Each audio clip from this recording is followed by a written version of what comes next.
Video video video video video good morning. যে কর্মী হিসেবে আপনি আজকে মোদির সভায় যাবেন, আমাকে কর্মীরা ডেকেছিলেন তাই আমি হ্যাঁ করেছিলাম। পার্টি ডাকেনি, হয়তো পার্টি চায়ও না আমি যাই, অস্বস্তি হবে, সেই জন্য আমি যাচ্ছি না দুর্গাপুরে মাননীয় প্রধানমন্ত্রীর সভা। আর দিল্লি যে চলে যাচ্ছেন সেটাকে অ্যাভয়েড করার জন্য,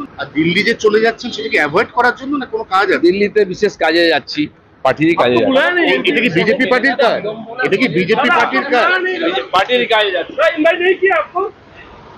সবার বক্তব্য, আপনি তো বলেছিলেন যে কর্মী হিসেবে আপনি আজকে মোদির সভায় যাবেন। আমাকে কর্মীরা ডেকেছিলেন তাই আমি হ্যাঁ করেছিলাম।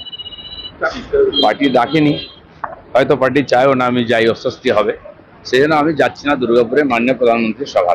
আর দিল্লি যে চলে যাচ্ছেন সেটাকে অ্যাভয়েড করার জন্য, না কোনো কাজ আছে? দিল্লিতে বিশেষ কাজে যাচ্ছি, পার্টিরই কাজে যাচ্ছি। এটা কি বিজেপি পার্টির কাজ? পার্টির কাজে যাচ্ছি। নতুন নতুন আপডেট পেতে সাবস্ক্রাইব করুন নিউজ আপ ডেইলি।